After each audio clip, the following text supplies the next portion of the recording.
Assalamualaikum warahmatullahi wabarakatuh. Tribuners, seperti apa kabar Anda pada hari ini? Semoga semuanya dalam keadaan sehat walafiat, terutama di bulan puasa dan juga seluruh ibadah puasa dapat dilancarkan. Hari ini tentunya kembali lagi bersama saya Iluh Devisania dalam program Syiar Ramadan yang akan menemani seluruh Tribuners dalam menantikan waktu berbuka puasa pada hari ini. Tema kita pada Syiar Ramadan kali ini cukup menarik, yakni terkait dengan persiapan ruhiyah dan juga intelektualitas di bulan suci Ramadan. Untuk itu hari ini kita ditemani dengan Bapak Ustadz, yakni Kiai Haji Sabarudin LC bersama kita pada hari ini. Kita sapa terlebih dahulu narasumber kita pada sore hari ini. Assalamualaikum Pak Ustadz. Waalaikumsalam warahmatullahi wabarakatuh. Baik, seperti apa kabarnya di bulan puasa ini? Alhamdulillah tetap diberikan kesehatan dan juga semangat iman untuk menjalani ibadah puasa. Iya, baik. Dan juga ini merupakan pertemuan pertama kita ya di bulan puasa untuk memperbincangkan tema yang begitu menarik. Dan pada hari ini juga akan kita sampaikan kepada Tribuners untuk memberikan wawasan dan juga menemani waktu menunggu berbuka puasa. Nah, terkait dengan persiapan ruhiyah dan intelektualitas di bulan suci Ramadan. Nah, Pak Ustadz, seringkali kan pada saat Ramadan ini kita teman-teman semua hanya mungkin mempersiapkan pada fisik saja begitu jelang bulan suci Ramadan. Nah, kemudian keseimbangan antara persiapan ruhiyah atau mental dan jiwa dengan kesiapan fisik itu mungkin seperti apa sebaiknya Pak Ustadz? Iya, siap. Bismillahirrahmanirrahim. Hamdan wa syukranillah, salatan wa salaman ala rasulillah, amma ba'd. Ya, berkaitan dengan bulan suci Ramadan, memang kalau kita melihat ya, ayat yang diturunkan itu adalah panggilan keimanan. Nah, keimanan ini tentunya tidak berkaitan dengan fisik, akan tetapi itu berkaitan dengan jiwa atau keimanan. Ya ayyuhalladzina amanu, wahai orang-orang yang beriman. Nah, keimanan ini tidak berada di fisik, tapi keimanan itu adalah berada di jiwa. Maka yang terpanggil untuk melakukan ibadah puasa adalah itu panggilan jiwa atau panggilan keimanan. Nah, ada seorang ulama yang memberikan ilustrasi seperti ini. Pada saat datang bulan suci Ramadan, itu membacakan sebuah surah dalam Al-Quran. Justru surah yang dibaca itu adalah surah Al-Fil. Ya, Al-Fil ini artinya gajah. Ya, pasukan Raja Abraha. Nah, tentu kita heran apa hubungan surah Al-Fil ini dengan bulan Ramadan. Ternyata diilustrasikan bahwa Abraha itu merupakan raja yang disimbolkan sebagai raja yang sombong, raja yang angkuh. Ya. Sehingga ketika melihat pusat perekonomian di Mekah, itu berpusat di Mekah. Kenapa? Karena ada Ka'bah. Apa yang dilakukan itu juga berusaha untuk membuat Ka'bah di Yaman pada saat itu. Tapi ternyata tidak ada perubahan. Akhirnya dengan kesombongan, dengan keangkuhan, kezaliman, seluruh pasukan Abraha itu pasukan gajah yang memasuki kota Mekah dengan tujuan apa? Dengan tujuan adalah untuk menghancurkan Ka'bah. Nah, jadi ada simbol dari Abraha ini, ada keangkuhan dengan kesombongan. Nah, siapa yang mempertahankan pada saat itu? Yang mempertahankan Ka'bah itu adalah Abdul Muttalib sebagai simbol ketekunan dan ketakwaan. Sementara ya burung ababil ini ya yang melontarkan, yang melemparkan batu ya bara api itu simbol daripada keadilan untuk memerangi yang namanya Abraha atau memerangi yang dinamakan dengan hawa nafsu. Nah, sehingga di sini bisa kita katakan bahwa ternyata Baitullah itu ada 3. Baitullah yang ada di langit namanya Baitul Ma'mur, tempat tawafnya para malaikat. Baitullah yang ada di kota Mekah. Dan dalam diri manusia itu ada Baitullah yang mana itu adalah hati.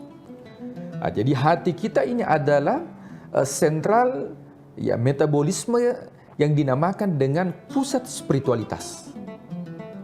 Ya, dan ini masuk bulan Ramadan banyak orang yang lebih menjaga ya fisiknya. tapi dia tidak jaga dari dalam, yaitu dia tidak jaga jiwanya.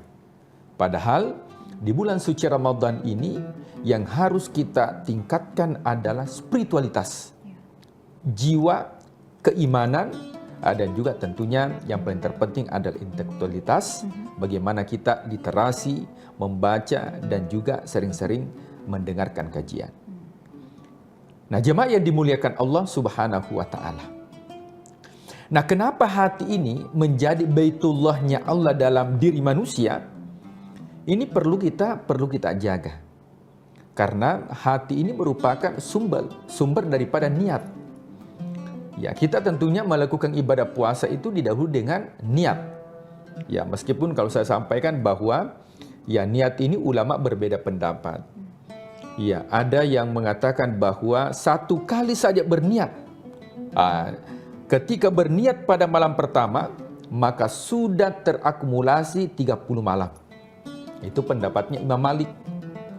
Ya, sementara pendapat Imam Syafi'i mengatakan itu harus setiap malam. Jadi pemirsa yang dimuliakan Allah, jadi kalau kita menggabungkan keduanya, tetap kita berniat di awal Ramadan dengan niat puasa 1 bulan, dan tiap malam itu tetap dibarengi dengan niat, sehingga ketika ada malam-malam yang terlupakan berniat, maka sudah diwakilkan karena kita sudah berniat di awal bulan suci Ramadan. Nah, makanya hati itu sebagai sentral, sebagai pusat niat. Yang kedua adalah hati itu yang memunculkan aktivitas positif atau aktivitas negatif. Nah, jadi kalau ada orang yang bertutur kata yang kurang baik, sebenarnya itu bukan lisannya bermasalah, tapi yang bermasalah itu adalah hatinya.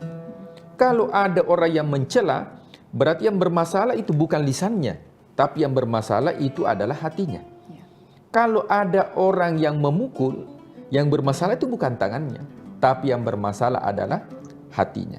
Nah, maka di sini merupakan sentral atau pusat, sehingga betul-betul di bulan suci Ramadan hati itu harus, ya, spiritualitas itu tentunya dalam hati. Nah, kalau saya bertanya seperti ini, tentu dalam Islam bahwa ya kalau ada anjing, ya yang kita lakukan adalah kita usir. Ya, karena memang dalam Islam itu ya boleh kita memelihara anjing, tapi selama itu bisa dijadikan sebagai hewan untuk berburu. Ya, atau menjaga ternak atau menjaga lahan garapan dan sebagainya. Tapi selain daripada itu tidak dibolehkan dalam Islam. Nah, banyak orang yang mungkin ya ketika ada anjing dia usir. Akan tetapi boleh jadi dia usir 1 anjing tapi memasukkan banyak anjing dalam hatinya. Yang mana itu? Yaitu hasad, iri hati, kesombongan, angkuh. Itu merupakan hal-hal yang kita masukkan dalam kalbu kita, justru kita dan bahayanya luar biasa.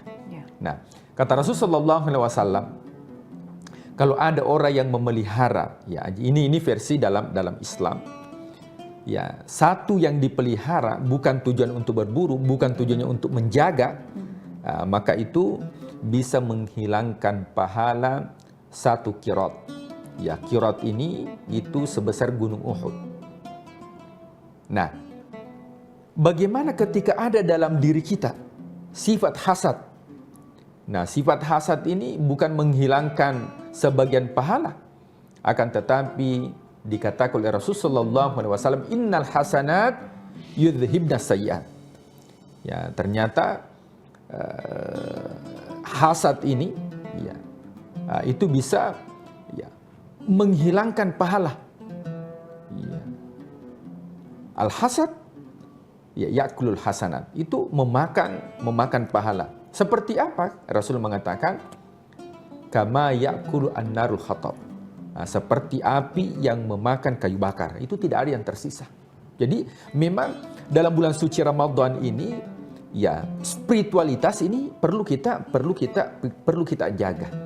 Nah, sehingga ibadah Ramadan itu bukan ritual, akan tetapi spiritual. Ya, kalau hanya ritual itu ya tidak makan, tidak minum, nah itu juga kita lakukan di luar bulan suci Ramadan. Jadi kalau hanya tidak makan, tidak minum yang kita jaga, maka dipastikan bahwa ya kita hanya berpuasa secara ritual, tapi tidak berpuasa secara spiritual.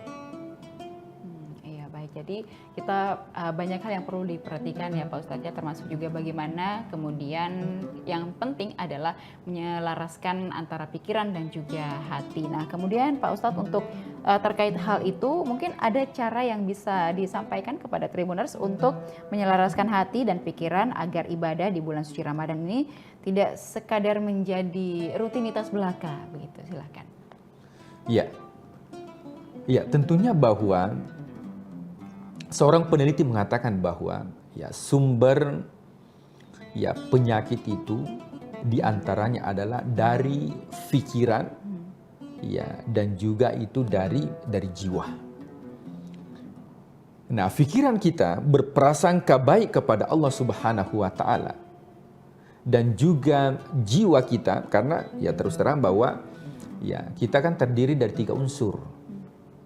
Yang pertama itu adalah jasad, yang diberi makan, yang diberi minum, itu jasad. Ada unsur yang kedua yaitu jiwa. Nah, jiwa inilah yang punya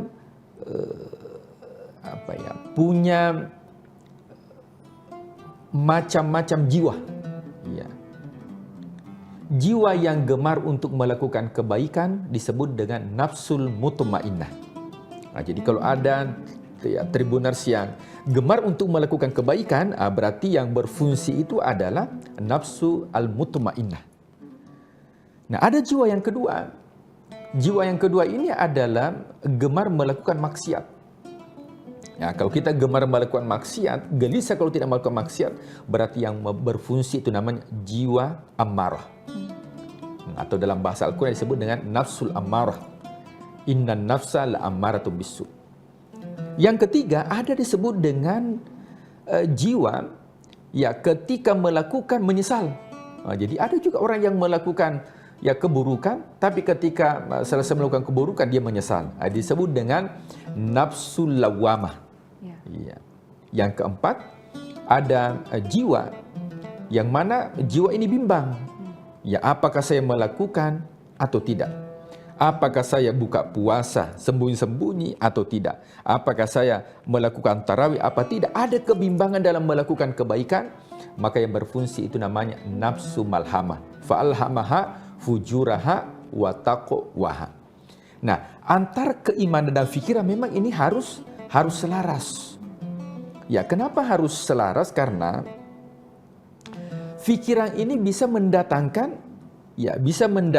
dosa. Ya. Kan nanti ketika orang meninggal dunia, ya bukan fisik yang disiksa di alam kubur. Jadi bukan fisik.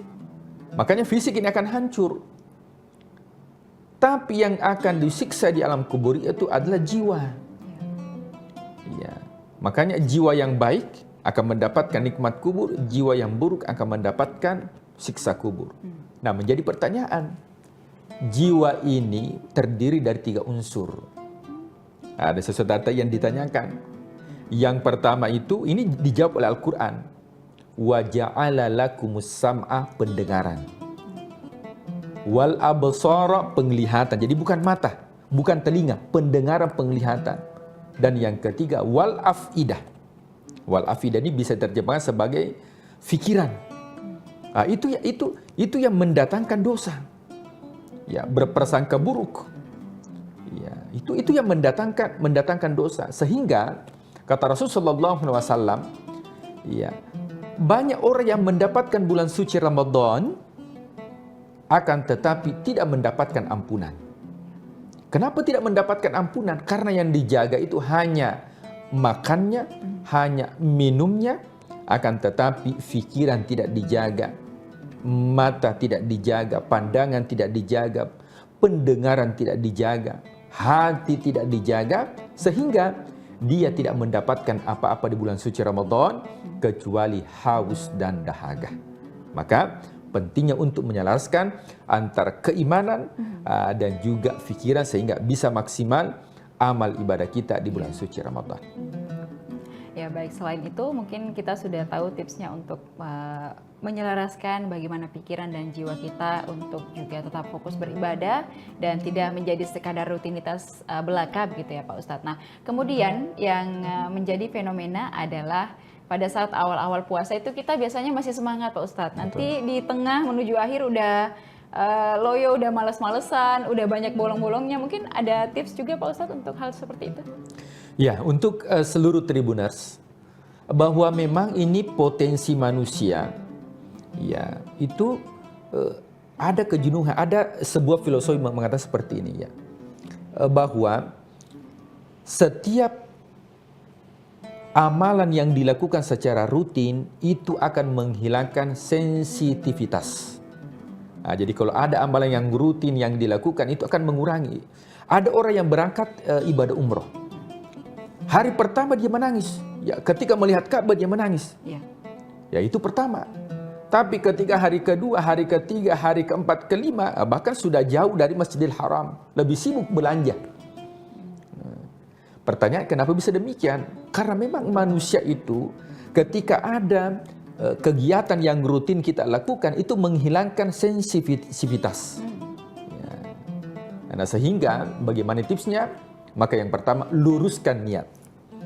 Nah, jadi memang perlu ini kita yang pertama luruskan niat. Niatnya untuk apa? Kalau niatnya untuk Allah, mukhlishina lahuddin, ikhlaskan ibadah hanya Allah kepada Allah, maka Allah itu bukan hanya berada di Ramadan, tapi juga berada di luar bulan suci Ramadan. Nah, itulah banyak orang kalau di bulan suci Ramadan, mungkin bukan hanya di awal, tapi di bulan suci Ramadan luar biasa kualitas ibadah. Tapi selesai bulan suci Ramadan, dia tinggalkan. Kenapa dia tinggalkan? Barangkali dia menganggap bahwa Allah itu hanya ada di Ramadan, tidak berada di luar bulan suci Ramadan. Maka ada sebuah ungkapan mengatakan, kun rabbaniyan wala takun ramadaniyan. Jadilah hamba Ramadan, jadilah hamba Rabbani, bukan hamba Ramadan. Nah, kemudian, jadi yang pertama itu, niat itu harus memang lurus kepada Allah. Yang kedua, dalam diri kita itu memang bukan hanya kita sebagai orang biasa. Ya, bahkan seorang sahabat pun, ya kita lihat bahwa kualitas iman sahabat itu luar biasa. Ya, diibaratkan ini grade 1, ya, jadi luar biasa keimanan.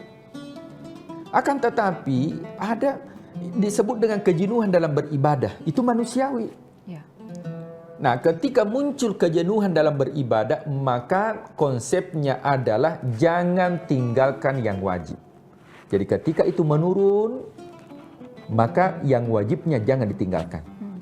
Tapi kalau kualitas ibadah itu ya naik, maka sempurnakan yang sunnah. Nah, jadi ini tips yang kedua. Tips yang ketiga adalah lakukanlah dari hal yang kecil ke yang besar. Ya, jangan di awal Ramadan langsung 1 juz. Masuk ke hari kedua tinggal 5 lembar. Maka dalam beribadah itu ya yang dilihat itu adalah konsistensi. Jadi bagaimana kita konsisten dalam melakukan ibadah. Ya, innamal a'mal sesungguhnya amal itu adalah adwamuha yang dilakukan dengan istiqomah wa in qalla, meskipun sedikit. Jadi meskipun 1 ayat kita baca tapi rutin kita baca sampai akhir Ramadan, itu jauh lebih dicintai oleh Allah dibandingkan langsung awal Ramadan 10 juz tapi sudah tidak didapatkan pada hari kedua, ketiga dan selanjutnya. Kemudian yang keempat, bagaimana supaya ya kita lebih semangat bukan hanya di awal Ramadan, juga sampai akhir Ramadan adalah senantiasa bermajelis dan juga berinteraksi dengan orang-orang yang dekat kepada Allah. Nah, karena sebenarnya tergantung kita berinteraksi dengan siapa. Kalau kita sering bermajelis, maka insya Allah majelis itu akan kita berkawan, maka kawan itu akan mengingatkan kepada kita. Karena memang ya kita ini makhluk sosial. Ya, bahkan kita tidak bisa menggunakan pakaian ini kalau tidak tukang jahit. Tukang jahit juga tidak bisa melakukan apa-apa kalau tidak hanya menyiapkan kain. Jadi memang kita makhluk sosial, terikat. Tapi dalam kebaikan, ya kita tentunya berinteraksi, ada circle. Ya, circle kita ini memang ya bagaimana kita meningkatkan ibadah kita kepada Allah Subhanahu wa taala. Yang paling terakhir dan yang paling terpenting adalah yakinkan bahwa tidak semua orang bisa mendapatkan bulan suci Ramadan. Maka jadikan bahwa jika ini ya Allah Ramadan yang terakhir, maka lakukanlah dengan maksimal. Kenapa? Tidak ada jaminan kita mendapatkan Ramadan tahun depan. Saya kira seperti itu. Baik, jadi kita harus juga betul-betul fokus, kemudian juga ini menjadi hal yang konsisten juga ya Pak Ustadz ya, dari hari pertama sampai nanti hari terakhir sebelum bulan suci Ramadan berakhir dan juga menyambut hari kemenangan. Dan satu pesan yang paling penting tadi adalah belum tentu kita bisa bertemu lagi dengan Ramadan selanjutnya, maka Ramadan kali ini harus tetap dilaksanakan dengan maksimal karena itu semua kehendak Allah Subhanahu wa taala gitu. Nah, terakhir mungkin Pak Ustadz sebagai pesan untuk seluruh Tribuners yang sedang menyaksikan pada hari ini, mungkin seperti apa pesannya Pak Ustadz terkait dengan bagaimana kita sebagai anak-anak muda juga tentunya melihat Ramadan ini bukan hanya sebagai rutinitas untuk berpuasa, tetapi juga waktu untuk mempertajam keimanan, kemudian juga intelektualitas kita dalam beragama. Silakan. Ya. Tribuners yang dimuliakan Allah Subhanahu wa taala. Ya, tentunya ya pesan Ramadan Rasulullah SAW senantiasa memotivasi para sahabat bahkan sebelum masuk bulan suci Ramadan. Rasul mengatakan, "Qad atakum Ramadan," telah datang kepadamu bulan suci Ramadan. Bulan yang penuh dengan ampunan. Bulan yang penuh dengan maghfirah. Ada rahmat di dalamnya. Nah, sehingga untuk mendapatkan itu tidak cukup dengan hanya fisik. Tidak cukup dengan hanya menahan haus, lapar dan dahaga. Akan tetapi ada amalan yang bisa kita lakukan. Ada amalan di malam hari namanya qiyamul lail, salat tarawih. Ada amalan di siang hari namanya puasa. Dan banyak amalan-amalan yang lain yang berkaitan dengan spiritualitas. Di samping spiritualitas juga keilmuan. Banyak belajar. Makanya at-tafaqquh, ya, belajar tentang hukum-hukum ya di bulan suci Ramadan itu sangat penting. Karena terkadang ya banyak orang yang menyepelekan yang namanya fikih seputar bulan suci Ramadan. Padahal semestinya fikih seputar Ramadan ini ya harus tuntas sebelum masuk bulan suci Ramadan. Nah, jadi memang harus tuntas. Jangan sampai kita baru belajar yang namanya niat pada hari ke-10 Ramadan, itu sudah terlambat. Harusnya kita paham niat sebelum masuk bulan suci Ramadan. Nah, jadi ya di bulan Ramadan ini ya alhamdulillah kita di Indonesia khususnya di Kota Makassar ya ada kajian di malam hari. Ya selesai sebelum tarawih ya habis Isya itu ada kajian, ada ceramah. Di subuh juga ada ceramah. Menjelang buka puasa ada ceramah. Ya apalagi ceramah yang ada di Syiar Ramadan Tribun Timur. Nah, jadi ini menambah literasi kita untuk senantiasa meningkatkan intelektualitas dan juga spiritualitas. Kenapa? Karena kalau hanya Ramadan datang begitu saja, datang Ramadan tidak makan, tidak minum, hanya tidur, bahkan mengatakan tidur adalah ibadah, yaitu bagi orang yang menjaga sholatnya. Tapi yang tidak menjaga sholatnya itu bisa menjadi dosa. Oleh sebab itu, mudah-mudahan seluruh Tribuners yang dimuliakan Allah Subhanahu wa taala, Ramadan tahun ini kita maksimalkan dengan meningkatkan intelektualitas, tapi yang paling terpenting adalah bagaimana kita meningkatkan yang namanya spiritualitas. Saya kira seperti itu. Wallahu a'lam bishawab.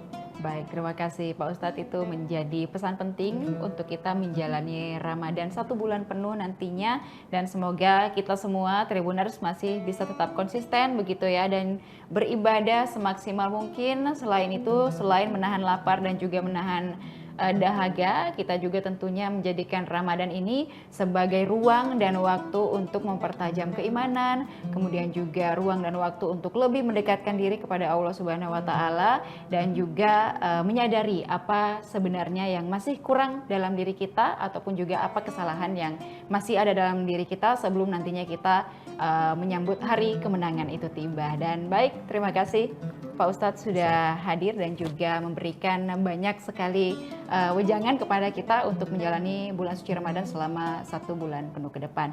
Dan tentunya bagi Tribuners juga terima kasih. Selamat menantikan waktu berbuka puasa dan juga tetap saksikan berbagai program menarik lainnya hanya di Tribun Timur, mata lokal menjangkau Indonesia. Saya Ilu Devi Sania beserta narasumber pamit undur diri. Wassalamualaikum warahmatullahi wabarakatuh. Waalaikumsalam warahmatullahi wabarakatuh. Download Tribun X sekarang, menghadirkan lokal menjadi Indonesia.